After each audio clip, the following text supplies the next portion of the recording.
City changers ചർച്ചിലെ ആരാധനയ്ക്ക് വന്ന എല്ലാവരെയും, അതുപോലെ സൂമിലൂടെ അറ്റൻഡ് ചെയ്യുന്ന പ്രിയപ്പെട്ടവരെയും കർത്താവ് അനുഗ്രഹിക്കട്ടെ. കുറച്ച് നാളുകൾക്ക് ശേഷമാണ് വീണ്ടും ഞാൻ സംസാരിക്കുവാനായിട്ട് നിൽക്കുന്നത്. ഞാൻ ഏത് പുസ്തകത്തിൽ നിന്നാണ് സംസാരിച്ചുകൊണ്ടിരുന്നത്? യോഹന്നാൻ. തീർന്നിട്ടില്ല അല്ലേ? എത്രയും പെട്ടെന്ന് തീർക്കുവാനായിട്ട് ശ്രമിക്കുന്നതായിരിക്കും. എന്തുകൊണ്ടാണ് യോഹന്നാൻ എഴുതിയ സുവിശേഷം നമ്മൾ പഠിക്കുന്നത്? എന്താണ് അതിൻ്റെ കാരണം? എന്തുകൊണ്ട് അത് എഴുതി? യോഹന്നാൻ എന്തുകൊണ്ടാണ് ആ സുവിശേഷം എഴുതിയത്?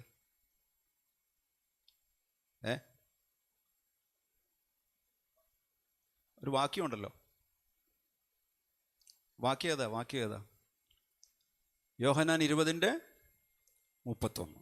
യോഹന്നാൻ 20:31. എന്നാൽ യേശു ദൈവപുത്രനായ ക്രിസ്തു എന്ന് നിങ്ങൾ വിശ്വസിക്കേണ്ടതിനും വിശ്വസിച്ചിട്ട് അവൻ്റെ നാമത്തിൽ നിങ്ങൾക്ക് ജീവൻ ഉണ്ടാകേണ്ടതിനും ഇത് എഴുതിയിരിക്കുന്നു. ഒന്ന് ഒരുമിച്ച് പറഞ്ഞേ. എന്നാൽ യേശു ദൈവപുത്രനായ ക്രിസ്തു എന്ന് നിങ്ങൾ വിശ്വസിക്കേണ്ടതിനും വിശ്വസിച്ചിട്ട് അവൻ്റെ നാമത്തിൽ നിങ്ങൾക്ക് ജീവൻ ഉണ്ടാകേണ്ടതിനും ഇത് എഴുതിയിരിക്കുന്നു.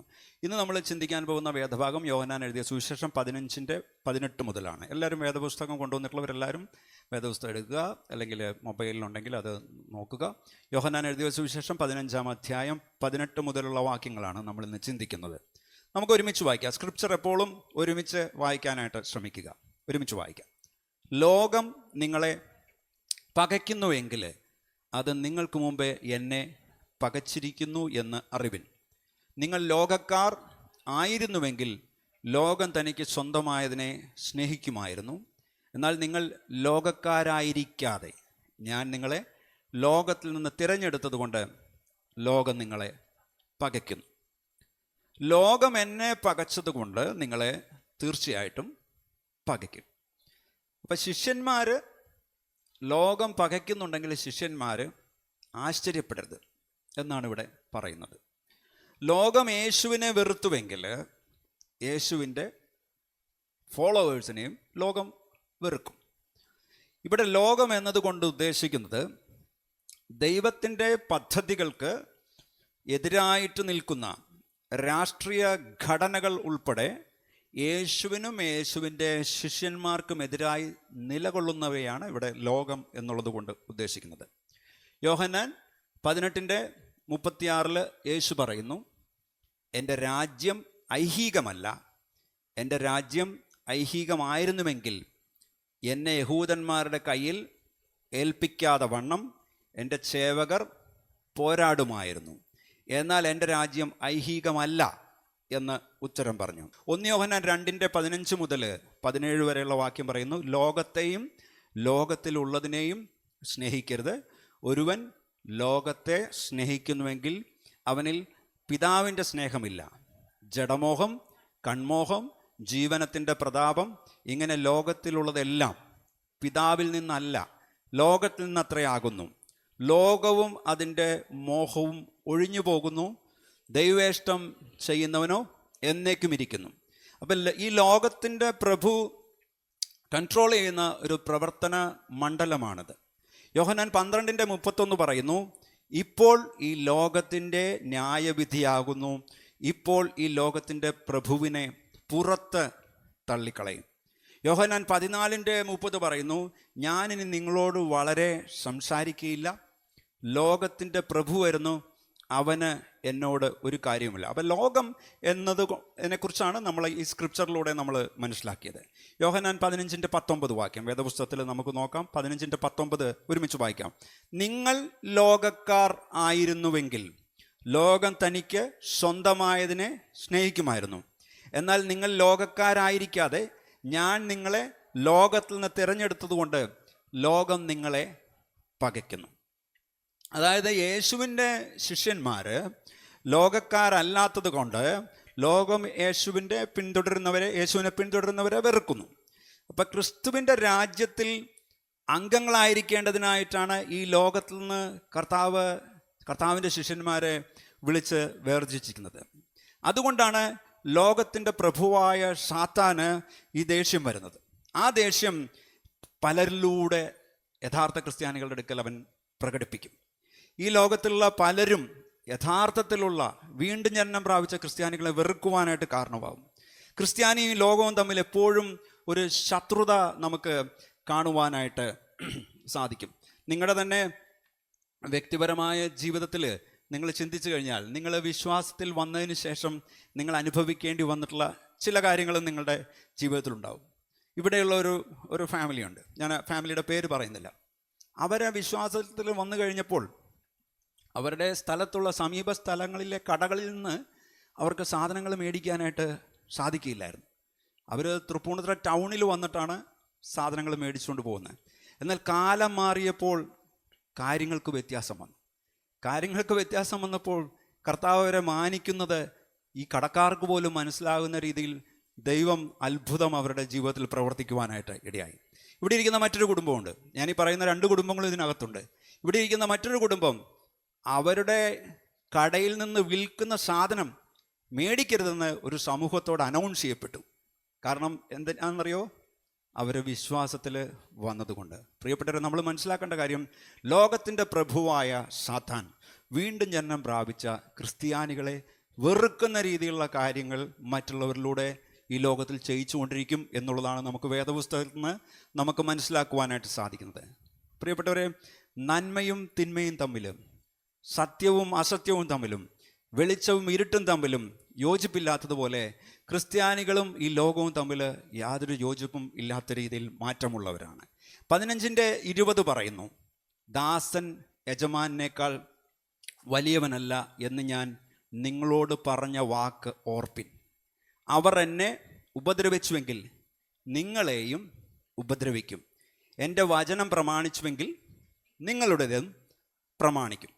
അപ്പം തങ്ങളുടെ യജമാനന് മറ്റുള്ളവരിൽ നിന്ന് ലഭിക്കുന്ന അതേ പെരുമാറ്റം ദാസന്മാർക്കും ലഭിക്കുവാനായിട്ടിടയാവും.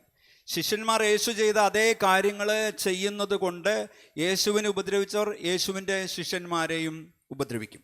അതുപോലെ യേശുവിൻ്റെ ഉപദേശം സ്വീകരിച്ചവർ ശിഷ്യന്മാരുടെ ഉപദേശവും സ്വീകരിക്കും. എന്നാൽ യേശുവിനെ അനുസരിക്കുന്നവരുടെ എണ്ണം ക്രിസ്തുമാർഗത്തെ ഉപദ്രവിക്കുന്നവരുടെ എണ്ണത്തേക്കാൾ കുറവായിരിക്കും എന്ന് നമ്മൾ ഈ ലോകത്തിലേക്ക് നോക്കുമ്പോൾ നമുക്ക് മനസ്സിലാക്കുവാനായിട്ട് സാധിക്കും. എല്ലാ തലമുറകളിലും ഇങ്ങനത്തെ ഉപദ്രവങ്ങൾ ഉണ്ടായിട്ടുണ്ട്. 2 തിമോത്തിയോസ് 3:12 പറയുന്നു, എന്നാൽ ക്രിസ്തു യേശുവിൽ, ഒരുമിച്ച് വായിക്കാം, ഭക്തിയോടെ ജീവിപ്പാൻ മനസ്സുള്ള എല്ലാവർക്കും നല്ല സന്തോഷം ഉണ്ടാവുമെന്നാണ് എഴുതിയേക്കണേ. ആണോ? ക്രിസ്തു യേശുവിൽ എങ്ങനെ ജീവിക്കാൻ ആഗ്രഹിക്കുന്നവർക്ക്? ഭക്തിയോടെ എന്ന് പറഞ്ഞാൽ ഭയത്തോടെയുള്ള സ്നേഹം. ഭക്തിയോടെ ജീവിപ്പാൻ മനസ്സുള്ള എല്ലാവർക്കും ഉപദ്രവമുണ്ടാകും. മത്തായി 10:16 പറയുന്നു, ചെന്നായ്ക്കളുടെ നടുവിൽ ആടിനെ പോലെ ഞാൻ നിങ്ങളെ അയക്കുന്നു. ആകയാൽ പാമ്പിനെ പോലെ ബുദ്ധിയുള്ളവരും പ്രാവിനെ പോലെ കളങ്കമില്ലാത്തവരും ആയിരിക്കണം. മത്തായി 5:11-12 പറയുന്നു, നിങ്ങൾ എൻ്റെ നിമിത്തം നിങ്ങളെ പഴിക്കുകയും ഉപദ്രവിക്കുകയും നിങ്ങളെക്കൊണ്ട് എല്ലാ തിന്മയും കളവായി പറയുകയും ചെയ്യുമ്പോൾ നിങ്ങൾ ഭാഗ്യവാന്മാർ. സ്വർഗത്തിൽ നിങ്ങളുടെ പ്രതിഫലം വലുതാകൊണ്ട് സന്തോഷിച്ചുല്ലസിപ്പിൻ. നിങ്ങൾക്ക് മുമ്പുണ്ടായിരുന്ന പ്രവാചകന്മാരെയും അവർ അങ്ങനെ തന്നെ ഉപദ്രവിച്ചുവല്ലോ. പണ്ടും അങ്ങനെ ചെയ്തിട്ടുണ്ട്, ഇന്നലെയും ചെയ്തിട്ടുണ്ട്, ഇന്നും ചെയ്യും, നാളെയും ചെയ്യും എന്നുള്ളത് ദൈവവചനം പറയുന്നു. യോഹന്നാൻ 15:21, എങ്കിലും എന്നെ അയച്ചവനെ അവർ അറിയായകൊണ്ട് എൻ്റെ നാമനിമിത്തം ഇതൊക്കെയും നിങ്ങളോട് ചെയ്യും. ഇപ്പം ലോകത്തിന് ദൈവത്തെ അറിഞ്ഞുകൂടാഞ്ഞിട്ടാണ് ലോകം യേശുവിൻ്റെ ശിഷ്യന്മാരോട് മോശമായി പെരുമാറുന്നത്. ദൈവത്തിൻ്റെ വെളിപ്പാടായ യേശുവിനെ അവർ അറിയാത്തതുകൊണ്ടാണ് അവർക്ക് ദൈവത്തെയും അറിയുവാനായിട്ട് സാധിക്കാത്തത്. യോഹന്നാൻ 15:22, ഞാൻ വന്ന് അവരോട് സംസാരിക്കാതിരുന്നെങ്കിൽ അവർക്ക് പാപമില്ലായിരുന്നു. ഇപ്പോഴോ അവരുടെ പാപത്തിന് ഒഴികഴിവില്ല. എന്നെ പകയ്ക്കുന്നവൻ എൻ്റെ പിതാവിനെയും പകയ്ക്കുന്നു. അപ്പോൾ യേശു ഈ ഭൂമിയിൽ വന്നില്ലായിരുന്നുവെങ്കിൽ ദൈവത്തിൻ്റെ പുത്രനെ തള്ളിക്കളഞ്ഞു അല്ലെങ്കിൽ ഉപേക്ഷിച്ചു എന്ന പാപം യഹൂദന്മാർക്ക് വരികയില്ലായിരുന്നു. ക്രിസ്തുവിനെ തള്ളിക്കളഞ്ഞപ്പോൾ യഹൂദന്മാർ യഥാർത്ഥത്തിൽ ദൈവത്തെയാണ് തള്ളിക്കളഞ്ഞത്. മറ്റ് മതങ്ങളിലുള്ളവർ പറയും, ദൈവത്തിലുള്ള വിശ്വാസം എനിക്കുണ്ട്, എന്നാൽ ക്രിസ്തുവിൽ ഞാൻ വിശ്വസിക്കുന്നില്ല. എന്നാൽ ക്രിസ്തുവിൽ വിശ്വസിക്കാതെ, യേശു ക്രിസ്തുവിൽ വിശ്വസിക്കാതെ സത്യദൈവത്തിൽ നമുക്ക് വിശ്വസിക്കാനായിട്ട് പറ്റുകയില്ല. പ്രിയപ്പെട്ടവരെ, ക്രിസ്തുവിനെ തള്ളിക്കളയുമ്പോൾ എന്താ സംഭവിക്കുന്നത്? അവർ ദൈവത്തെ തള്ളിക്കളയുകയാണ് ചെയ്യുന്നത്. ചിലർ പറയും, ഞാൻ ക്രിസ്തുവിനെ സ്വീകരിക്കാം, അതിന് എനിക്ക് കുഴപ്പമൊന്നുമില്ല. എന്നാൽ എൻ്റെ ജീവിതത്തിൻ്റെ ലോഡ്ഷിപ്പ്, ആ കർത്തൃത്വം എനിക്ക് കർത്താവിന് കൊടുക്കാനായിട്ട് സാധിക്കില്ല. എന്താ ഞാൻ നേരത്തെ പറഞ്ഞിട്ടുണ്ട്, എന്താണ് കർത്തൃത്വം അല്ലെങ്കിൽ ലോഡ്ഷിപ്പ് കർത്താവിന് കൊടുക്കുക എന്ന് പറഞ്ഞാൽ, നമ്മൾ ഓടിച്ചുകൊണ്ടിരിക്കുന്ന കാറിൻ്റെ ഡ്രൈവിംഗ് സീറ്റിൽ കർത്താവിനെ ഇരുത്തുകയാണ്, നമ്മൾ സൈഡിലോട്ട് മാറിയിരിക്കും. കർത്താവിന് ഇഷ്ടമുള്ള പോലെ എൻ്റെ ജീവിതത്തെ ഓടിച്ചോ എന്ന് പറയുക. നമ്മൾ ക്രിസ്തീയ ജീവിതം ആരംഭിക്കുമ്പോൾ ചിലപ്പോൾ അങ്ങനെ ആയിരിക്കും. കുറച്ച് കഴിയുമ്പോൾ പറയും, കർത്താവേ മാറി ഇപ്പുറത്തോട്ടി, ഇനി എനിക്ക് സൗകര്യമുള്ള പോലെ ഞാൻ എൻ്റെ ജീവിതം ഓടിച്ചോളാം എന്ന് പറയും. അപ്പോൾ യേശുവിൻ്റെ ലോഡ്ഷിപ്പ് അല്ലെങ്കിൽ യേശുവിൻ്റെ കർത്തൃത്വം സ്വീകരിക്കാത്തവർ ക്രിസ്തുവിനെ യഥാർത്ഥമായിട്ട് സ്വീകരിക്കുന്നില്ല. ക്രിസ്തുവിനെ കർത്താവും രക്ഷിതാവുമായി ദൈവത്തിൻ്റെ പുത്രനായിട്ട് നമ്മൾ ഓരോരുത്തരും സ്വീകരിക്കണം. അല്ലെങ്കിൽ നമ്മൾ ക്രിസ്തുവിനെ തള്ളിപ്പറയുന്നവരായിരിക്കും. നമ്മൾ ആരാധനയ്ക്കായിട്ട് ചർച്ച് ഹാളിൽ മാത്രം വന്നിട്ട് കാര്യമില്ല പ്രിയപ്പെട്ടവരെ. ക്രിസ്തുവായിട്ട് നമുക്ക് റിലേഷൻഷിപ്പ് ഉണ്ടോ? യേശു ക്രിസ്തുവുമായിട്ട് നമുക്ക് ബന്ധമുണ്ടോ? യേശു കർത്താവ് നമ്മുടെ രക്ഷിതാവും കർത്താവുമാണോ? ഇവിടെ ഇരിക്കുന്ന എത്ര പേർക്ക് ബോധ്യമുണ്ട് യേശു എൻ്റെ രക്ഷിതാവും കർത്താവുമാണെന്ന്? എത്ര പേർക്ക് ഇവിടെ ബോധ്യമുണ്ട്? ആ ബോധ്യം ഇല്ലാത്തവരാരെങ്കിലും ഉണ്ടെങ്കിൽ ആ ബോധ്യം നിങ്ങൾ പ്രാപിക്കണം. ദൈവാനത്തിൻ്റെ അടിസ്ഥാനത്തിൽ യേശു ക്രിസ്തുവുമായിട്ട് നിങ്ങൾക്ക് വ്യക്തിപരമായിട്ടുള്ള ഒരു ബന്ധമുണ്ടായിരിക്കണം. അങ്ങനെ ഉണ്ടായിക്കഴിഞ്ഞാൽ നമ്മുടെ ജീവിതത്തിൽ മാറ്റമുണ്ടാകുന്നത് അതിൻ്റെ ലക്ഷണമാണ്. പോസിറ്റീവായിട്ടുള്ള മാറ്റങ്ങൾ നമ്മുടെ ജീവിതത്തിൽ സംഭവിക്കുവാനായിട്ട് ആരംഭിക്കും. അതുകൊണ്ടാണ് പറയുന്നത്, ഒരുവൻ ക്രിസ്തുവിലായാൽ അവൻ പുതിയ സൃഷ്ടിയാവുന്നു, പഴയത് കഴിഞ്ഞുപോയി, സകലതും പുതുതായിട്ട് തീർന്നിരിക്കുന്നു. യോഹന്നാൻ 15:24-25 ഒരുമിച്ച് വായിക്കാം. മറ്റാരും ചെയ്തിട്ടില്ലാത്ത പ്രവർത്തികളെ ഞാൻ അവരുടെ ഇടയിൽ ചെയ്തിരുന്നില്ല എങ്കിൽ അവർക്ക് പാപം ഇല്ലായിരുന്നു. ഇപ്പോഴോ അവർ എന്നെയും എൻ്റെ പിതാവിനെയും കാണുകയും പകയ്ക്കുകയും ചെയ്തിരിക്കുന്നു. അവർ വെറുതെ എന്നെ പകച്ചു എന്ന് അവരുടെ ന്യായപ്രമാണത്തിൽ എഴുതിയിരിക്കുന്ന വചനം നിവൃത്തിയാകേണ്ടതിന് തന്നെ. അപ്പോൾ യഹൂദന്മാർ യേശുവിൻ്റെ ഉപദേശങ്ങളെ തള്ളിക്കളഞ്ഞു എന്ന് മാത്രമല്ല, യേശുവിൻ്റെ പ്രവർത്തികളെയും അത്ഭുതങ്ങളെയും എല്ലാം ആ കാലഘട്ടത്തിൽ യഹൂദന്മാർ തള്ളിക്കളയുവാനായിട്ടിടയായി. ഇത് അവരുടെ ഹൃദയ കാഠിന്യത്തെയാണ് കാണിക്കുന്നത്. അവർ യേശുവിനെ തള്ളിക്കളഞ്ഞതുകൊണ്ട് ദൈവത്തെയും തള്ളിക്കളഞ്ഞു.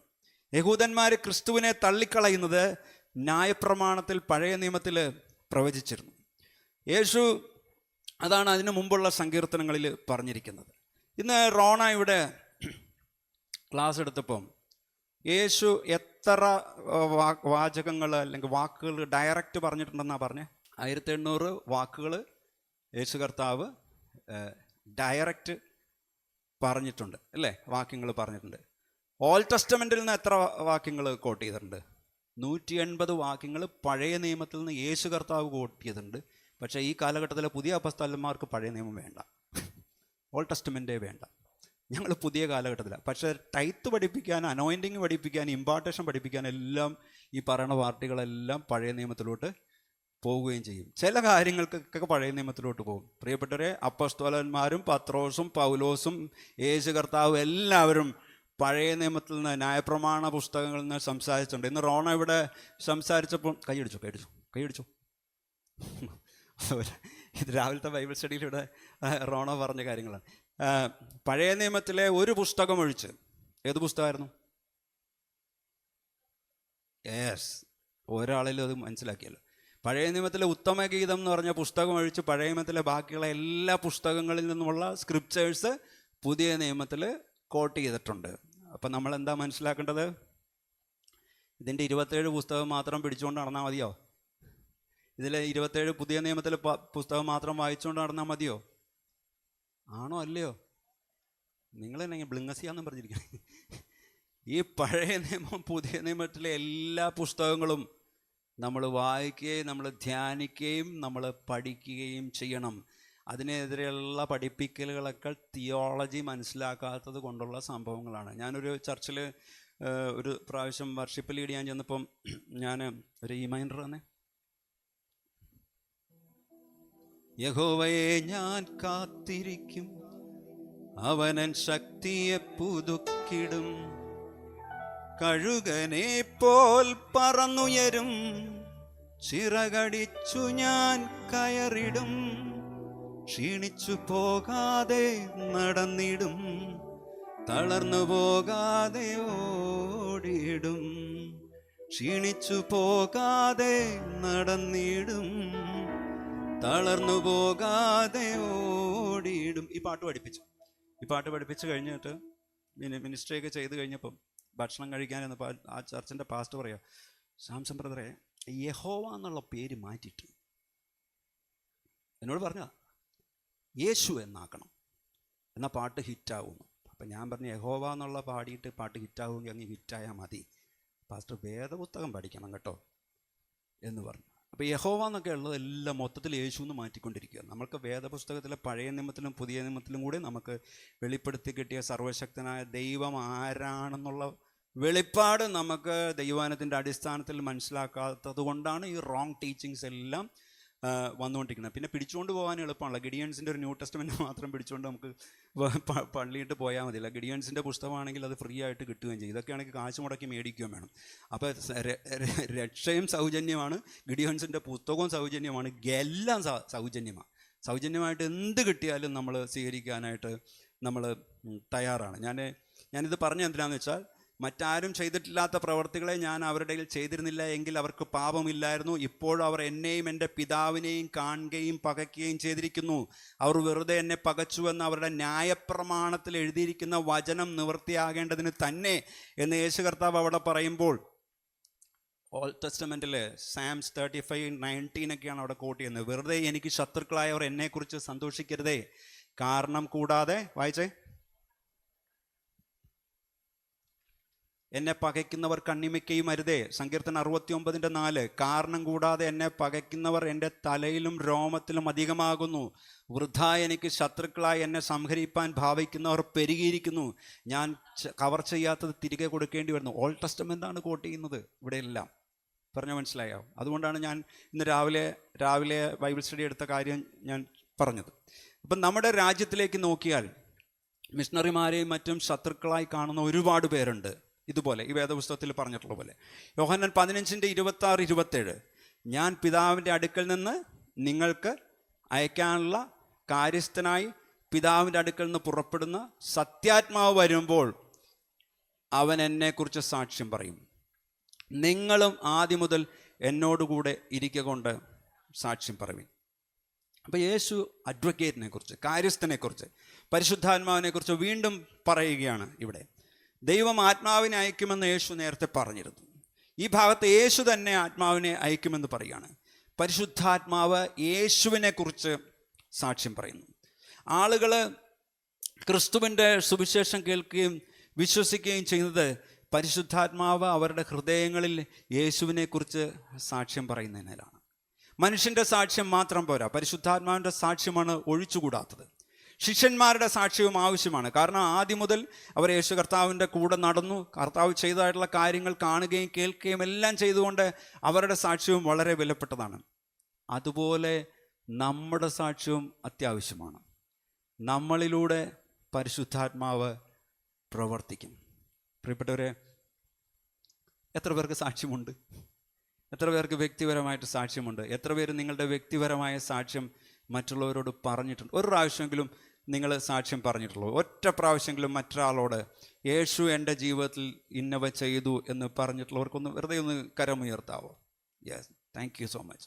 നിങ്ങളെല്ലാവരും പറഞ്ഞിട്ടുണ്ട്. നിങ്ങളെല്ലാവരും പറഞ്ഞിട്ടുള്ളതിൻ്റെ കാരണം എന്താണെന്നറിയോ? യേശു നിങ്ങളെ രക്ഷിച്ചു എന്നുള്ള കൺവിക്ഷൻ നിങ്ങളുടെ ഹൃദയത്തിലുള്ളത് കൊണ്ടാണ്. നമ്മൾ കഴിഞ്ഞ ദിവസം ഞാൻ കൊച്ചുമോനും ഫാമിലിയും കോട്ടയത്ത് നിന്ന് വന്നിട്ടുണ്ട്. കൊച്ചുമോനുമായിട്ട് കഴിഞ്ഞ ദിവസം ഞാൻ ഫോണിൽ കൂടി സംസാരിച്ചപ്പോൾ കൊച്ചുമോൻ പറയായിരുന്നു, എങ്ങാണ്ട് കൊച്ചുമോനും വേറൊരു സഹോദരനും കൂടി ഇപ്പോൾ പഞ്ചാബിൽ മിനിസ്ട്രി ചെയ്യുന്ന ഒരു സുഹൃത്തും കൂടി ഒരു ചായക്കടയിൽ ചായ കുടിക്കാൻ കയറിയ സമയത്ത് അവിടെ നിൽക്കുന്ന, ചായ കുടിക്കുന്നതിൻ്റെ ഇടയിൽ മിനിറ്റുകൾക്കിടയിൽ അവിടെ നിൽക്കുന്ന ഒരു സഹോദരിയോട് കൊച്ചുമോൻ്റെ കൂടെ ഉണ്ടായിരുന്ന ഒരാൾ, കർത്താവ് നിങ്ങളുടെ കാര്യങ്ങൾക്ക് വിടുതൽ നൽകും കേട്ടോ, പ്രാർത്ഥിക്കാം എന്നൊക്കെ പറഞ്ഞ് വിതിൻ 2 minutes അവർക്ക് വേണ്ടി പ്രാർത്ഥിക്കുകയും അവരുടെ കണ്ണ് നിറഞ്ഞൊഴുകുകയും ചെയ്യുകയാണ്. എന്തുകൊണ്ടാണ് ഇത് സംഭവിക്കുന്നത് അറിയോ? എൻ്റെയും നിങ്ങളുടെ ഉള്ളിലുള്ള പരിശുദ്ധാത്മാവ് അവരുടെ ഹൃദയത്തോട് സംസാരിക്കും. നിങ്ങൾ പറയുന്ന ഒരു ആശ്വാസവാക്ക്, നിങ്ങൾ കൊടുക്കുന്ന ഒരു ബലം എവിടെയെല്ലാം അവരെ തൊടുന്നു എന്നുള്ളത് നമുക്ക് മനസ്സിലാകുവാനായിട്ട് സാധിക്കില്ല. അതുകൊണ്ട് നമ്മുടെ സാക്ഷ്യം, നമ്മളൊരു അവസരം കിട്ടിയാൽ, ഒരു ഓപ്പർച്യൂണിറ്റി കിട്ടിയാൽ നമ്മൾ ആ സാക്ഷ്യം അവരോട് പറയണം. പക്ഷേ എന്താ സംഭവിക്കുന്നറിയോ, നമ്മൾ രക്ഷിക്കപ്പെട്ടിട്ട് കുറേ നാളായി, ചർച്ചിൽ വരാൻ തുടങ്ങിയിട്ട് കുറേ നാളായി, നമ്മൾ അതിൻ്റെ ഒരു മോഡിൽ അങ്ങ് ആയി പോവുക, ഒരു കംഫർട്ട് സോണിലായി പോവുക. പിന്നെ പലപ്പോഴും പലരും, നിങ്ങൾ ഉദ്ദേശിച്ചല്ലേ ഞാൻ പറയുന്നത്, പലപ്പോഴും പലരും ചർച്ചിൽ 3 പ്രാവശ്യം വരും. എന്തിനാണെന്നറിയോ? 3 പ്രാവശ്യം വരും. മാച്ചിങ് എന്ന് പറഞ്ഞാൽ എന്താണെന്നറിയോ? മാച്ചിങ് എന്ന് പറഞ്ഞാൽ കല്യാണമൊക്കെ നടന്നു പോകണമെങ്കിൽ ഒരു ചർച്ചുമായിട്ടുള്ള ബന്ധത്തിലൊക്കെ നിന്നാലേ. അപ്പോൾ ഒരു മാച്ചിങ്ങിന് വേണ്ടി ചർച്ചിൽ വരും. പിന്നെ എന്നാണെന്നറിയോ? ഹാച്ചിങ് എന്ന് പറഞ്ഞാൽ വിരിയുക എന്നാണ്. ഒരു കുഞ്ഞൊക്കെ ഉണ്ടായി അതിനെയൊക്കെ ഒന്ന് പ്രതിഷ്ഠിച്ച് തൽക്കാലം അതിനെയൊക്കെ ഒന്ന് വളർത്തിക്കൊണ്ട് പോകേണ്ടതിന് വേണ്ടി അപ്പോൾ ഹാച്ചിങ്ങിനായിട്ട് വരും. പിന്നെ വരുന്ന വരവ് എന്നാന്നറിയോ? ഡെസ്പാച്ചിങ് സെൻഡ് ചെയ്യുക. ഇവിടുന്ന് സാധനം വിടണ്ടേ, അയക്കണ്ടേ. അപ്പോൾ മാച്ചിങ്ങിനും ഹാച്ചിങ്ങിനും ഡെസ്പാച്ചിങ്ങിനും വേണ്ടി മാത്രം പള്ളിയിൽ പോകുന്നവരുണ്ട്. പ്രിയപ്പെട്ടവരെ, നമ്മൾ അങ്ങനെ ആയിരിക്കരുത്. നിങ്ങളുടെ സഭായോഗങ്ങളെ നിങ്ങൾ ഉപേക്ഷയായി വിചാരിക്കരുന്ന ദൈവവചനത്തിൽ പറയുന്നത് കൊണ്ട് ദൈവമക്കൾ തമ്മിലുള്ള കൂട്ടായ്മ നമുക്ക് ഏറ്റവും അത്യാവശ്യമാണ്. നമ്മുടെ സാക്ഷ്യം വളരെ പ്രധാനപ്പെട്ടതാണെന്നുള്ള കാര്യം നമ്മൾ മറന്നു പോകരുത്. റോമർ 10:14 അതാണ് പറയുന്നത്. എന്നാൽ അവർ വിശ്വസിക്കാത്തവനെ എങ്ങനെ വിളിച്ചപേക്ഷിക്കും? അവർ കേട്ടിട്ടില്ലാത്തവനിൽ എങ്ങനെ വിശ്വസിക്കും? പ്രസംഗിക്കുന്നവനില്ലാതെ എങ്ങനെ കേൾക്കും? ആരും അയക്കാതെ എങ്ങനെ പ്രസംഗിക്കും? നന്മ സുവിശേഷിക്കുന്നവരുടെ കാൽ എത്ര മനോഹരം എന്ന് എഴുതിയിരിക്കുന്നല്ലോ. നമ്മൾ ഈ സുവിശേഷം വേറൊരാളോട് പറഞ്ഞില്ലെങ്കിൽ വേറെ ആര് പറയും? പ്രിയപ്പെട്ടവരെ, നമ്മുടെ സുഹൃത്തുക്കളോട്, നമ്മുടെ ബന്ധുക്കളോട്, നമ്മുടെ റിലേറ്റീവ്സിനോട്, നമ്മുടെ ഫ്രണ്ട്സിനോട്, നമ്മൾ കണ്ടുമുട്ടുന്നവരോട് നമ്മളല്ലെങ്കിൽ വേറെ ആര് വന്ന് ഈ സുവിശേഷം പറയും? അതുകൊണ്ട് നമ്മുടെ സാക്ഷ്യം വളരെ പ്രധാനപ്പെട്ടതാണ്. മറ്റുള്ളവരോട് പറയുന്ന നമ്മുടെ സാക്ഷ്യം. യോഹന്നാൻ 16:1 മുതൽ 4 വരെയുള്ള വാക്യങ്ങൾ നമുക്ക് ഒരുമിച്ച് വായിക്കാം. നിങ്ങൾ ഇടറിപ്പോകാതിരിപ്പാൻ ഞാനിത് നിങ്ങളോട് സംസാരിച്ചിരിക്കുന്നു. അവർ നിങ്ങളെ പള്ളിഭ്രഷ്ടരാക്കും. അത്രയുമല്ല, നിങ്ങളെ കൊല്ലുന്നവനെല്ലാം ദൈവത്തിന് വഴിപാട് കഴിക്കുന്നു എന്ന് വിചാരിക്കുന്ന നാഴിക വരുന്നു. ദൈവത്തിന് വേണ്ടി എന്തോ ചെയ്യുന്നു എന്നുള്ള നാഴിക വരുന്നു. അവർ പിതാവിനെയും എന്നെയും അറിയായിക കൊണ്ട് ഇങ്ങനെ ചെയ്യും. അതിൻ്റെ നാഴിക വരുമ്പോൾ ഞാനത് നിങ്ങളോട് പറഞ്ഞിട്ടുണ്ടെന്ന് നിങ്ങൾ ഓർക്കേണ്ടതിന് ഇത് നിങ്ങളോട് സംസാരിച്ചിരിക്കുന്നു. ആദിയിൽ ഇത് നിങ്ങളോട് പറയാഞ്ഞത് ഞാൻ നിങ്ങളോടുകൂടെ ഇരിക്ക കൊണ്ടത്രേ. അപ്പം യേശു തൻ്റെ ശിഷ്യന്മാരുമായിട്ട് ഒരുമിച്ചുള്ള സമയത്താണ് ഈ ഉപദേശങ്ങൾ ശിഷ്യന്മാർക്ക് നൽകുന്നത്. കാരണം അവർ ഭാവിയിൽ തെറ്റിപ്പോകാതിരിക്കാൻ വേണ്ടി, ശിഷ്യന്മാരുടെ അവരെ വിശ്വാസം തണുത്തു പോകാതിരിക്കാൻ, ആ വിശ്വാസം തള്ളിക്കളഞ്ഞിട്ട് അവർ പോകാതിരിക്കാനായിട്ട്, വലിയ പീഡനം അവർക്ക് വരുവാൻ പോവുകയാണെന്ന് അറിയാവുന്നത് കൊണ്ട് ശിഷ്യന്മാരുള്ള സമയത്ത് യേശു കർത്താവ് ഈ കാര്യങ്ങൾ അവരോട് പറയുകയാണ്. അപ്പോൾ യഹൂദന്മാരുടെ മതനേതാക്കളാൽ ശിഷ്യന്മാർ തീർച്ചയായിട്ടും പീഡിപ്പിക്കപ്പെടും എന്ന് യേശു അവരോട് പറഞ്ഞിരുന്നു. അവരെ പള്ളികളിൽ നിന്ന് പുറത്താക്കും. ഒരുപക്ഷെ അവരായിരിക്കുന്ന ജോലികളിൽ നിന്ന് അവരെ പുറത്താക്കും. വീടുകളിൽ നിന്നൊക്കെ അവരെ പുറത്താക്കി എന്നിരിക്കും. അതെല്ലാം പറയുകയാണ്. അപ്പോൾ ഓരോ തലമുറയിലുള്ള യഥാർത്ഥ ക്രിസ്ത്യാനികളെല്ലാം ഇതുപോലെയുള്ള അനുഭവങ്ങളിലൂടെ പോയിട്ടുള്ളവരാണ്. പള്ളിയിൽ നിന്ന് പുറത്താക്കപ്പെട്ടവരുണ്ട്, അവരായിരിക്കുന്ന സാഹചര്യങ്ങളിൽ നിന്ന്, സൊസൈറ്റിയിൽ നിന്ന് പുറത്താക്കപ്പെട്ടവരുണ്ട്, വീടുകളിൽ നിന്ന് പുറത്താക്കപ്പെട്ടവരുണ്ട്, ജോലികൾ നഷ്ടപ്പെട്ടവരുണ്ട്. ക്രിസ്തുവിനെ പ്രതി ഇതെല്ലാം ആരുടെ ജീവിതത്തിൽ എപ്പോൾ വേണമെങ്കിലും സംഭവിക്കാവുന്ന കാര്യങ്ങളാണ്. അപ്പോസ്തലപ്രവൃത്തി 8:1 നോക്കിയാൽ നമുക്കിത് മനസ്സിലാകും. അവനെ കൊല ചെയ്തത് ശൗലിന് സമ്മതമായിരുന്നു. ആരെ കൊല ചെയ്തതാ? സ്തേഫാനോസിനെ കൊല ചെയ്ത ആർക്ക് സമ്മതമായിരുന്നു? ശൗലിന്, പൗലോസിന് സമ്മതമായിരുന്നു. ആരെ കൊന്നത്? സ്റ്റീഫനെ കൊന്നതിന് സമ്മതമായിരുന്നു പൗലോസ്. അന്ന് യെരുശലേമിലെ സഭയ്ക്ക് വലിയൊരു ഉപദ്രവം നേരിട്ടു. അപ്പസ്തോലന്മാർ ഒഴികെ എല്ലാവരും യഹൂദ്യ ശമരിയ ദേശങ്ങളിൽ ചിതറിപ്പോയി. അവർ സ്കാറ്റർ ചെയ്തു പോയി ഒരു വലിയ പീഡ വന്നപ്പോൾ. പക്ഷേ ദൈവത്തിൻ്റെ പദ്ധതി നിങ്ങൾ മനസ്സിലാക്കണം. അവർ ചിതറിപ്പോയ സ്ഥലങ്ങളിലെല്ലാം സഭകളുണ്ടായി. അത് തീ അകത്ത് ഉള്ളവൻ ഒരു സ്ഥലത്ത് പോയാൽ അതിൻ്റെ വിത്ത് അവിടെ ഉണ്ടാകുമായിരിക്കും. അപ്പോസ്തലപ്രവൃത്തി 26:9 മുതൽ 11 വരെ നോക്കിയേ. നസറേനായ യേശുവിൻ്റെ നാമത്തിന് വിരോധമായി പലതും പ്രവർത്തിക്കണമെന്ന് ഞാനും വിചാരിച്ചു. ആരാണത്? ആരാണ് ഈ ഞാൻ? ശൗൽ, പൗലോസ്. സത്യം, അത് ഞാൻ യെരുശലേമിൽ ചെയ്തിട്ടുമുണ്ട്. പറയുക, മഹാപുരോഹിതന്മാരോട് അധികാരപത്രം വാങ്ങി വിശുദ്ധന്മാരിൽ പലരെയും തടവിലാക്കി അടച്ചു. അവരെ നിഗ്രഹിക്കുന്ന സമയം ഞാനും സമ്മതം കൊടുത്തു. ഞാൻ എല്ലാ പള്ളികളിലും അവരെ പലപ്പോഴും ദണ്ഡിപ്പിച്ചും കൊണ്ട് ദൂഷണം പറവാൻ നിർബന്ധിക്കുകയും അവരുടെ നേരെ അത്യന്തം ഭ്രാന്ത് പിടിച്ച് അന്യപട്ടണങ്ങളോളം ചെന്ന് അവരെ ഉപദ്രവിക്കുകയും ചെയ്തു. എന്തോരം ഒരു ക്രിസ്ത്യാനിയെ ഉപദ്രവിക്കാവോ അതിൻ്റെ ക്ലൈമാക്സ് ചെയ്യാവുന്നതിൻ്റെ മാക്സിമം ചെയ്തു. എന്നാൽ കർത്താവ് ഒരു പിടുത്തം പിടിച്ച് കഴിഞ്ഞപ്പോൾ അദ്ദേഹത്തെ എത്ര ശക്തമായിട്ടാണ് പരിശുദ്ധാത്മാവ് പിന്നെ ഉപയോഗിക്കുവാനായിട്ട് ഇടയായത്. പ്രിയപ്പെട്ടവരെ, അപ്പോസ്തലനായ യോഹന്നാൻ ഒഴികെ എല്ലാവരും തങ്ങളുടെ വിശ്വാസത്തിന് വേണ്ടി കൊല്ലപ്പെടുകയായിരുന്നു എന്ന് പറയപ്പെടുന്നു. ചരിത്രം നോക്കിയാൽ ക്രിസ്ത്യാനികളെ യഹൂദന്മാർ മാത്രമല്ല, മറ്റ് മതങ്ങളിലുള്ളവരെല്ലാം ക്രിസ്ത്യാനികളെയും ക്രിസ്തുമാർഗത്തെയും പീഡിപ്പിച്ചിട്ടുണ്ട്. യേശുക്രിസ്തു വെളിപ്പെടുത്തിയ സത്യദൈവത്തെ അറിയാത്തത് കൊണ്ടാണ് സത്യക്രിസ്ത്യാനികളെ മനുഷ്യർ എതിർക്കുന്നത്. ദൈവത്തെക്കുറിച്ചുള്ള അറിവില്ലായ്മയാണ് മനുഷ്യരെ കൊണ്ട് ഇതെല്ലാം ചെയ്യിക്കുന്നത്. യേശു തൻ്റെ ശിഷ്യന്മാരോട് കൂടെ ഉണ്ടായിരുന്നപ്പോൾ അവർക്ക് വരുവാനുള്ള വലിയ കഷ്ടതയെക്കുറിച്ച് അവരോട് പറഞ്ഞിരുന്നില്ല. ഇപ്പോൾ യേശു അവരെ വിട്ടുപിരിയുവാനായിട്ട് പോവുകയാണ്. അപ്പോൾ ലോകത്തിൻ്റെ വെറുപ്പ്, വിദ്വേഷം, ദേഷ്യം, ശത്രുത എല്ലാം ഈ ശിഷ്യന്മാരുടെ മേൽ വീഴും.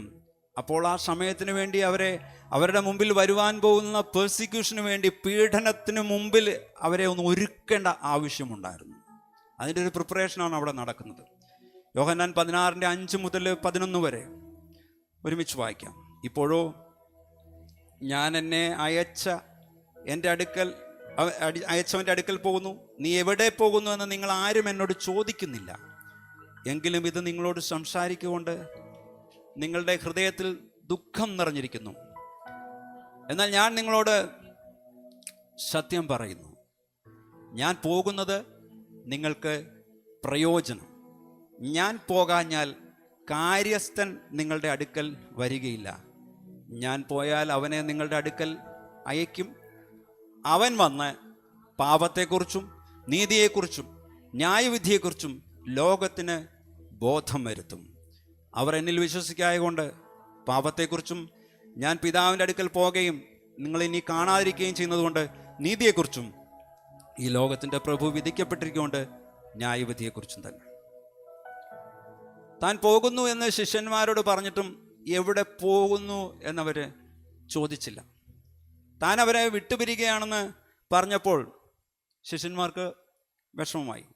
എന്നാൽ യേശു തൻ്റെ മരണത്തെക്കുറിച്ചാണ് പറയുന്നതെന്ന് അവർക്ക് മനസ്സിലായില്ല. താൻ പോകുന്നത് അവരുടെ ഗുണത്തിനാണ് എന്ന് യേശു പറഞ്ഞു. യേശുവിൻ്റെ മരണത്തിന് മുമ്പ് ശിഷ്യന്മാർ ബലഹീനരും സ്ഥിരതയില്ലാത്തവരും ഭയം നിറഞ്ഞവരും ആയിരുന്നു.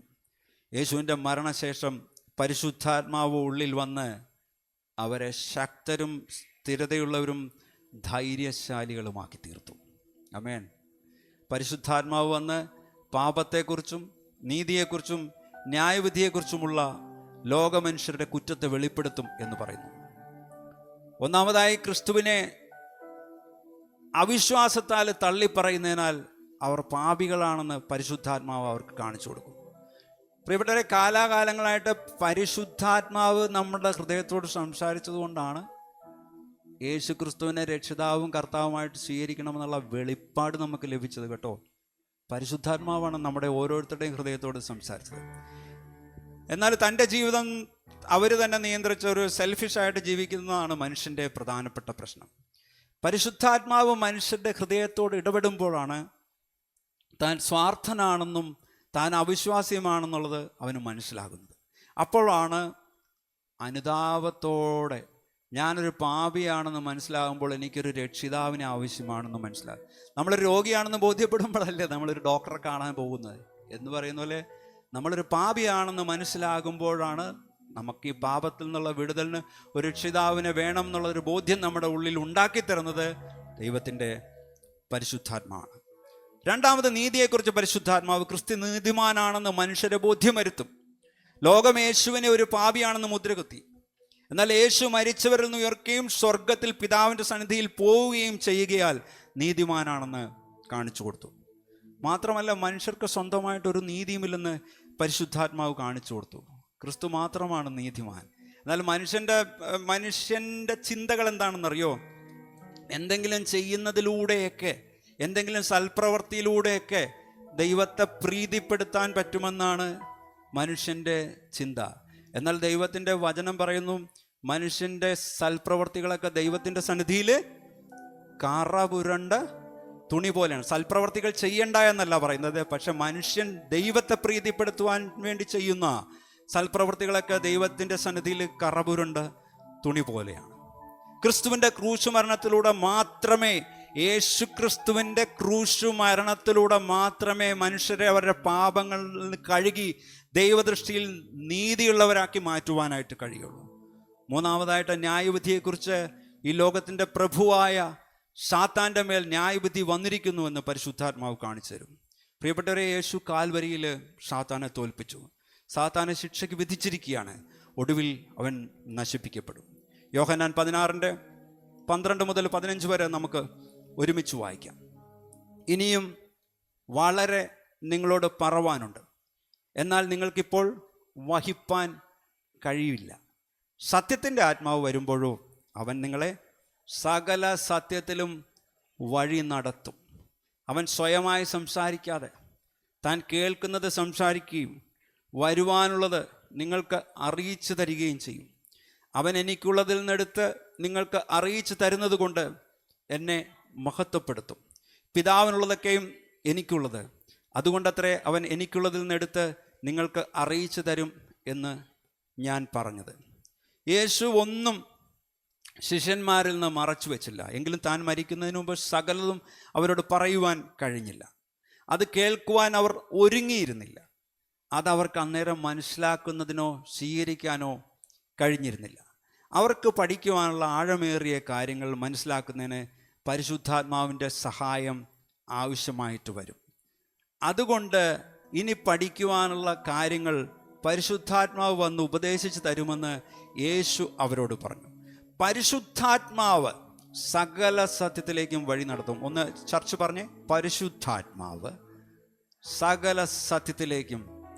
ഒന്നുറക്കെ പറഞ്ഞേ, പരിശുദ്ധാത്മാവ് സകല സത്യത്തിലേക്കും വഴി നടത്തും. അപ്പം ഇനി വരുവാനുള്ള കാര്യങ്ങളെക്കുറിച്ച് പരിശുദ്ധാത്മാവ് പറയും. ഭാവിയിലേക്കുള്ള കാര്യങ്ങൾക്ക് പരിശുദ്ധാത്മാവ് ട്രെയിൻ ചെയ്യും.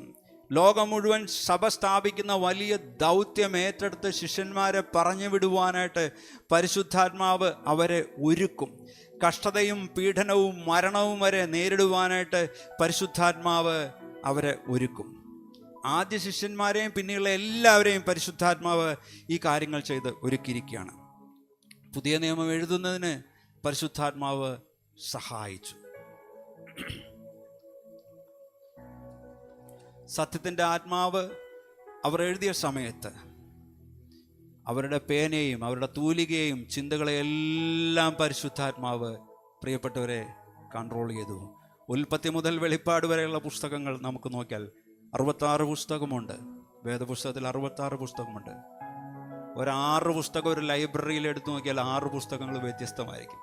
എന്നാൽ ഈ 66 പുസ്തകം കോർത്തിണക്കുമ്പോൾ ഉൽപ്പത്തി മുതൽ വെളിപ്പാട് വരെയുള്ള പുസ്തകത്തിൽ യേശു ക്രിസ്തുവിലൂടെയുള്ള വീണ്ടെടുപ്പ് നമുക്ക് കാണുവാൻ സാധിക്കും. പരിശുദ്ധാത്മാവ് അടുക്കി കോർത്ത് കാലഘട്ടങ്ങളിലൂടെ പലരിലൂടെ പല തലത്തിലുള്ളവരിലൂടെ ഒരു സന്ദേശം എഴുതി കോർക്കുകയാണ് പരിശുദ്ധാത്മാവ് ചെയ്തിരിക്കുന്നത്. വേദപുസ്തകത്തിൽ എഴുതിയിരിക്കുന്ന ഓരോ വാക്കും, പ്രിയപ്പെട്ടവരെ, ദൈവത്തിൻ്റെ ഓരോ വാക്കും പരിശുദ്ധാത്മാവ് എഴുതിയതാണ്. അതുകൊണ്ട് വേദപുസ്തകത്തെ നമുക്ക് പൂർണ്ണമായിട്ട് ആശ്രയിക്കാം, നമുക്ക് പൂർണ്ണമായിട്ട് ട്രസ്റ്റ് ചെയ്യാം ദൈവത്തിൻ്റെ വചനത്തിൽ. അതിലെ ഓരോ വാക്കും സത്യമാണ്. ഇത് തീർച്ചയായും ദൈവത്തിൻ്റെ വചനമാണ്. ഈ വചനമാണ് മനുഷ്യനെ രൂപാന്തരപ്പെടുത്തുന്ന വചനം. പരിശുദ്ധാത്മാവ് എപ്പോഴും ക്രിസ്തുവിനെ മഹത്വീകരിക്കും. പരിശുദ്ധാത്മാവ് എന്ത് ജോലി ചെയ്താലും എന്ത് നടത്തിപ്പ് നൽകിയാലും അത് ക്രിസ്തുവിനെ മഹത്വപ്പെടുത്തുന്നതായിരിക്കും. നമ്മുടെ ജീവിതത്തിലെ കാര്യങ്ങൾ പരിശുദ്ധാത്മാവിൻ്റെ നടത്തിപ്പിലാണോ എന്നറിയുവാനായിട്ട് എങ്ങനെയാണ് നമുക്ക് സാധിക്കുന്നത്? നാം ചെയ്യുന്ന കാര്യങ്ങളിൽ ക്രിസ്തു മഹത്വം എടുക്കുന്നുണ്ടോ എന്ന് നോക്കിയാൽ മതി. സിമ്പിൾ. നമ്മൾ ചെയ്യുന്ന കാര്യങ്ങളിൽ ക്രിസ്തു മഹത്വം എടുക്കുന്നുണ്ടോ എന്ന് നോക്കിയാൽ പരിശുദ്ധാത്മാവിൻ്റെ ഗൈഡൻസിലാണ് നമ്മൾ കാര്യങ്ങൾ ചെയ്യുന്നത് എന്ന് മനസ്സിലാക്കും. മഹത്വപ്പെടുന്നില്ലെങ്കിൽ പരിശുദ്ധാത്മാവിൻ്റെ ഗൈഡൻസിലല്ല ആ കാര്യങ്ങളുള്ളത് എന്ന് മനസ്സിലാക്കും. നമുക്കൊരു ജോലിയുടെ ആവശ്യം വരുമ്പോൾ നമ്മൾ ഗൈഡൻസിന് വേണ്ടി പ്രാർത്ഥിക്കണം. പരിശുദ്ധാത്മാവ് എന്നെ സഹായിക്കണമേ എന്ന് പ്രാർത്ഥിക്കണം. നമ്മുടെ വിദ്യാഭ്യാസത്തിൻ്റെ ഒരാവശ്യം വരുമ്പോഴത്തേക്ക് നമ്മൾ പരിശുദ്ധാത്മാവിനോട് പ്രാർത്ഥിക്കണം. ഞാൻ ഏത് കാര്യമാണ് ഞാൻ തിരഞ്ഞെടുക്കേണ്ടത്, ഏത് സംഗതിയാണ് ഞാൻ പഠിക്കാൻ പോകേണ്ടത്, പരിശുദ്ധാത്മാവെ എന്നെ ഗൈഡ് ചെയ്യണമേ എന്ന് നമ്മൾ പ്രാർത്ഥിക്കണം. ഒരു മാറ്റത്തിന് വേണ്ടി, ഒരു സ്ഥലത്തിൻ്റെ മാറ്റത്തിന് വേണ്ടി നമ്മൾ പ്രാർത്ഥിക്കണം. ആഗ്രഹിക്കുമ്പോൾ നമ്മൾ പ്രാർത്ഥിക്കണം. അതിലൊരു ഗൈഡൻസ് തരുവാനായിട്ട് പരിശുദ്ധാത്മാവിനോട് നമ്മൾ പ്രാർത്ഥിക്കണം. ഒരു ബിസിനസ് ചെയ്യുവാനായിട്ട് നമ്മൾ തുടങ്ങുവാൻ പോകുമ്പോൾ നമ്മൾ ആലോചന ചോദിക്കണം. പരിശുദ്ധാത്മാവിനോട് ആലോചിക്കണം. പരിശുദ്ധാത്മാവ് എന്നെ ഗൈഡ് ചെയ്യണമേ എന്ന് നമ്മൾ ആലോചന വെക്കണം. ഒരു വിവാഹ ബന്ധം വരുമ്പോൾ പരിശുദ്ധാത്മാവിനോട് നമ്മൾ ആലോചന ചോദിക്കണം. ജീവിതത്തിൽ നമ്മൾ മനസ്സിലാക്കേണ്ട പ്രധാനപ്പെട്ട ഒരു കാര്യമുണ്ട്. ജീവിതത്തിലെ ഒരു മനുഷ്യനെടുക്കുന്ന ഏറ്റവും വിലയേറിയ തീരുമാനം യേശുവിനെ കണ്ടുമുട്ടുന്ന തീരുമാനം എന്നാണ് ഞാൻ വിശ്വസിക്കുന്നത്. കാരണം അതവൻ്റെ ഇറ്റേണിറ്റിയുമായിട്ട് കണക്റ്റഡാണ്. നിത്യത തീരുമാനിക്കുന്ന തീരുമാനമാണ്. അത് കഴിഞ്ഞാൽ പിന്നെ അടുത്തൊരു തീരുമാനം വരുന്നത് കുടുംബവുമായിട്ടുള്ള ബന്ധത്തിലാണ്. അവിടെ എല്ലാം നമ്മൾ പരിശുദ്ധാത്മാവിൻ്റെ ആലോചന ചോദിക്കണം. ഇദ്ദേഹത്തെയാണോ, ഈ കുട്ടിയെയാണോ ഞാൻ വിവാഹം കഴിക്കേണ്ടത് എന്നുള്ള പരിശുദ്ധാത്മാവിൻ്റെ ആലോചന നമ്മൾ ചോദിച്ചിട്ട് ആ ഗൈഡൻസിന് വേണ്ടി നമ്മൾ കാത്തിരിക്കണം. പ്രിയപ്പെട്ടവരെ, യേശു ഭൂമിയിലുണ്ടായിരുന്നെങ്കിൽ എന്ത് ചെയ്യുമോ അതാണ് ആത്മാവ് നമുക്ക് വേണ്ടി ചെയ്യുന്നത്. അവൻ എനിക്കുള്ളതിൽ നിന്നെടുത്ത് എനിക്ക് മഹത്വം വരുത്തും എന്ന് യേശു പറഞ്ഞു. പിതാവിൻ്റെയും പുത്രൻ്റെയും പരിശുദ്ധാത്മാവിൻ്റെയും ഒരുമിച്ചുള്ള പ്രവർത്തനങ്ങൾ ഈ വേദഭാഗത്ത് നമുക്ക് കാണുവാനായിട്ട് സാധിക്കും. ക്രിസ്തീയ ജീവിതവും ക്രിസ്തീയ സാക്ഷ്യവും പരിശുദ്ധാത്മാ നിറവിലായിരിക്കണം. ഒരു പാട്ടുണ്ട്, ആത്മാവാം വഴി കാട്ടി എന്നെ സദാ നടത്തി കൊണ്ടുപോകും വാനത്തിൽ കൂടെ സാവധാനത്തിൽ ക്ഷീണരെ സന്തോഷിപ്പിൻ തന്നിമ്പമൊഴി കേൾപ്പിൻ സഞ്ചാരി നീ കൂടെ വാ ചേർക്കാം നിന്നെ വീട്ടിൽ ഞാൻ സഞ്ചാരി നീ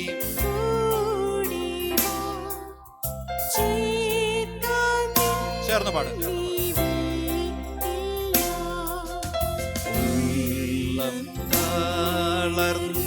തളർന്നേറ്റവും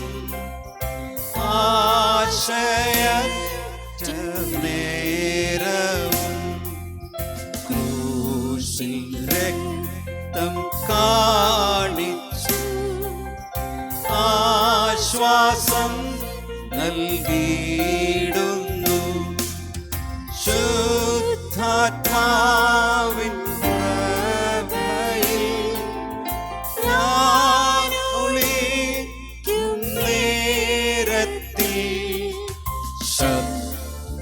ശത്രുശല്യം ഒന്നുമേ പേടിക്കേണ്ട എങ്ങുമേ ശത്രുശല്യം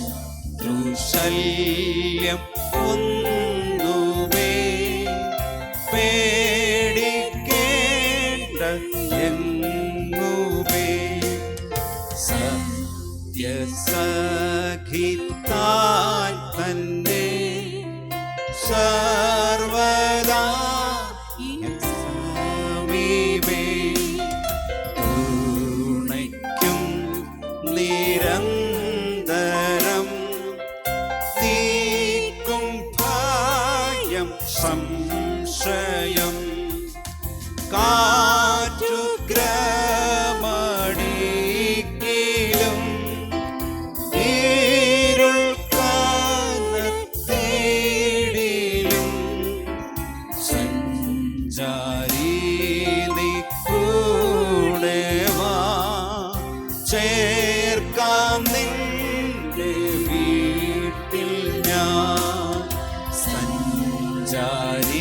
ചേർന്ന് പാടും. കൂടെ വാ ചേർക്കാം നിന്നെ വീട്ടിൽ ഞാൻ, ആയുഷ്കാലത്തിൻ അന്തം ചേർന്നാർത്തി നേരം സ്വർഗചിന്ത മാത്രമേ ഏകമെൻ ആശ്രയമേ, താൻ മാത്രം ആ നേരത്തും എന്നെ ആഴം കടത്തും. ആമേൻ. സഞ്ചാരി നീ കൂടെ വാ ചേർക്കാം നിന്നെ വീട്ടിൽ ഞാൻ, സഞ്ചാരി നീ കൂടെ വാ ചേർക്കാം നിന്നെ വീട്ടിൽ ഞാൻ. ആത്മാവാം വഴി കാട്ടി എന്നെ സദാ നടത്തി കൊണ്ടുപോകും വാനത്തിൽ കൂടെ സാവധാനത്തിൽ ക്ഷീണരെ സന്തോഷിപ്പിൻ തന്നിമ്പമൊഴി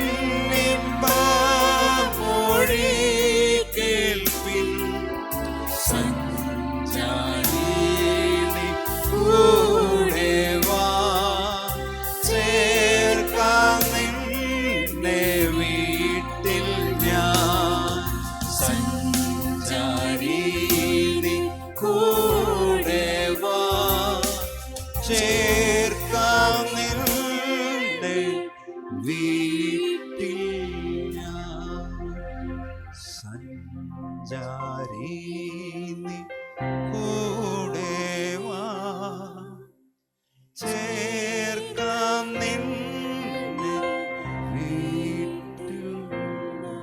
ഹല്ലേലൂയ. പരിശുദ്ധാത്മാവിനെ നമുക്ക് നൽകിയിരിക്കുന്നതുകൊണ്ട് ആ പരിശുദ്ധാത്മാവിൻ്റെ നടത്തിപ്പിൻ കീഴിൽ തന്നെ ആയിരിക്കുവാനായിട്ട് നമുക്ക് ശ്രദ്ധിക്കാം, നമുക്ക് ശ്രമിക്കാം. യോഹന്നാൻ 16 മുതൽ 24 വരെയുള്ള വാക്യങ്ങളും കൂടി നമുക്ക് വായിക്കാം ഒരുമിച്ച്. കുറഞ്ഞോന്ന് കഴിഞ്ഞിട്ട് നിങ്ങൾ എന്നെ കാണുകയില്ല, പിന്നെയും കുറഞ്ഞോന്ന് കഴിഞ്ഞിട്ട് നിങ്ങൾ എന്നെ കാണും. അവൻ്റെ ശിഷ്യന്മാരിൽ ചിലർ കുറഞ്ഞോന്ന് കഴിഞ്ഞിട്ട് നിങ്ങൾ എന്നെ കാണുകയില്ല, പിന്നെയും കുറഞ്ഞോന്ന് കഴിഞ്ഞിട്ട് നിങ്ങൾ എന്നെ കാണും എന്നും പിതാവിൻ്റെ അടുക്കൽ പോകുന്നുവെന്നും അവൻ നമ്മോട് പറയുന്നത് എന്ത് എന്ന് തമ്മിൽ ചോദിച്ചു. കുറഞ്ഞോന്ന് പറയുന്നത് എന്താകുന്നു? അവൻ എന്ന് സംസാരിക്കുന്നുവെന്ന് നാം അറിയുന്നില്ല എന്നും അവർ പറഞ്ഞു. അവർ തന്നോട് ചോദിപ്പാൻ ആഗ്രഹിക്കുന്നുവെന്ന് അറിഞ്ഞ് യേശു അവരോട് പറഞ്ഞത്, കുറഞ്ഞോന്ന് കഴിഞ്ഞിട്ട് എന്നെ കാണുകയില്ല, പിന്നെയും കുറഞ്ഞോന്ന് കഴിഞ്ഞിട്ട് എന്നെ കാണുമെന്ന് ഞാൻ പറയുകയാൽ നിങ്ങൾ തമ്മിൽ ചോദിക്കുന്നുവോ? ആമേൻ ആമേൻ ഞാൻ നിങ്ങളോട് പറയുന്നു, നിങ്ങൾ കരഞ്ഞു വിലപിക്കും, ലോകമോ സന്തോഷിക്കും. നിങ്ങൾ ദുഃഖിക്കും, എന്നാൽ നിങ്ങളുടെ ദുഃഖം സന്തോഷമായി തീരും.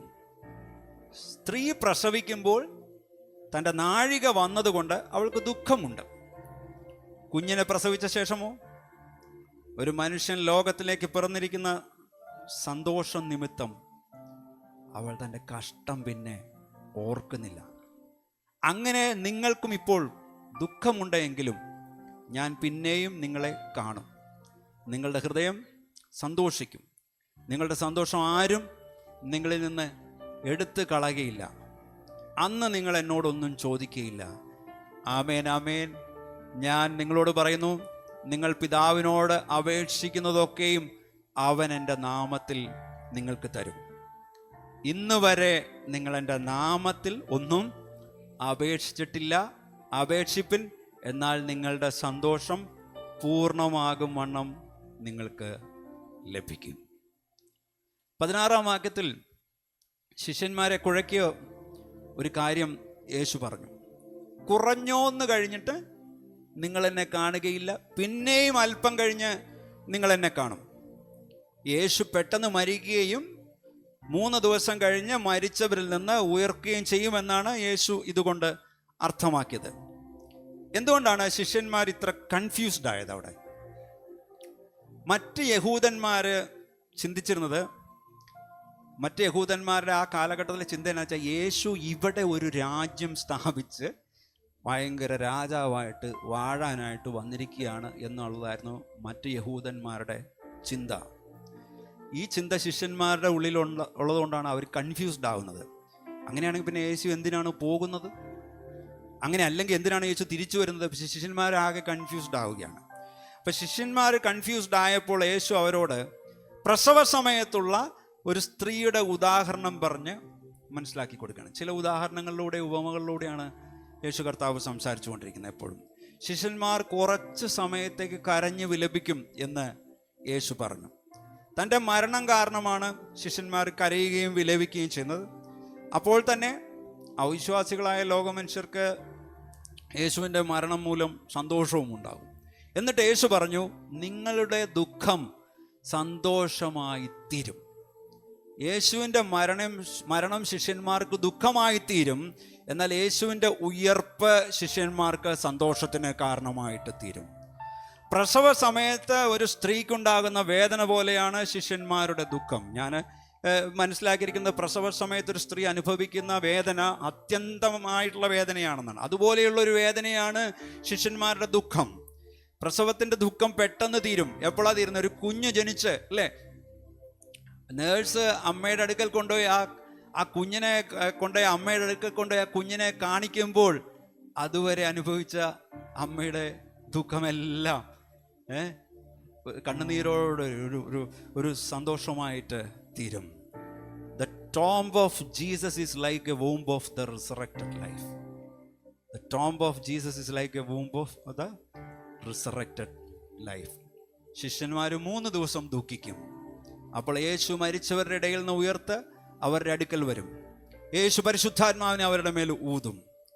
പരിശുദ്ധാത്മാവ് എല്ലാ കാലത്തും അവരോട് കൂടെ ഇരിക്കും. ലോകത്തിന് എടുത്തു കളയാൻ കഴിയാത്ത സന്തോഷത്താൽ അവരെ നിറയ്ക്കും.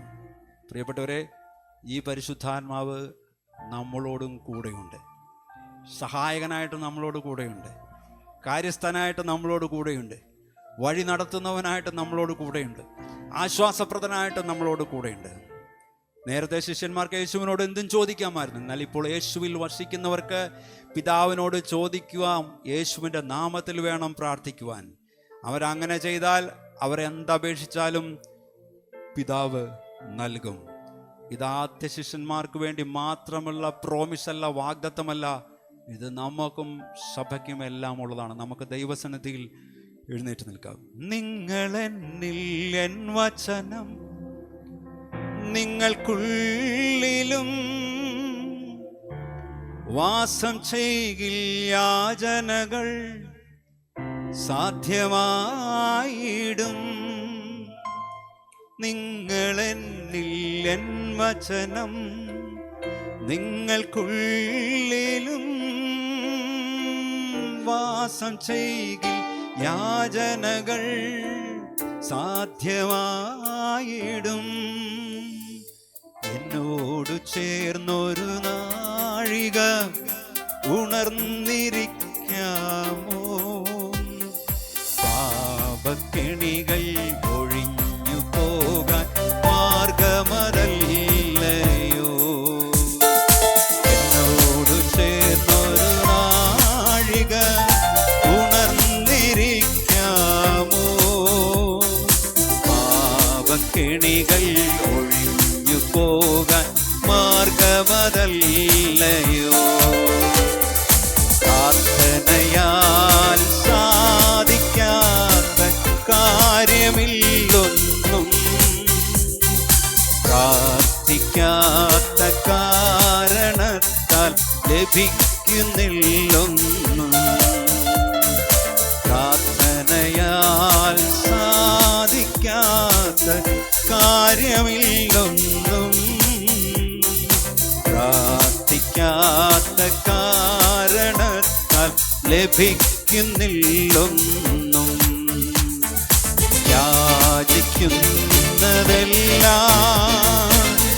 നിങ്ങൾ പ്രാപിച്ചുവെന്ന് വിശ്വാസത്തോടെ പ്രാർത്ഥിക്കുകിൽ നിശ്ചയം ഫലം. യാചിക്കുന്നതെല്ലാം നിങ്ങൾ പ്രാപിച്ചുവെന്ന് വിശ്വാസത്തോടെ പ്രാർത്ഥിക്കുകിൽ നിശ്ചയം ഫലം. മടുത്തു പോകാതൊടുക്കത്തോളം പ്രാർത്ഥിച്ചിടണം. തടുത്തു വെച്ചാൽ ഒടുങ്ങിടാത്ത ശക്തി പ്രാപിക്കാം. മടുത്തു പോകാതൊടുക്കത്തോളം പ്രാർത്ഥിച്ചിടണം. തടുത്തു വെച്ചാൽ ഒടുങ്ങിടാത്ത ശക്തി പ്രാപിക്കാം. ഇന്നുവരെ എൻ നാമത്തിൽ ചോദിച്ചില്ലല്ലോ. ചോദിക്കുവിൻ നിങ്ങൾക്കേകാൻ പൂർണ്ണ സന്തോഷം.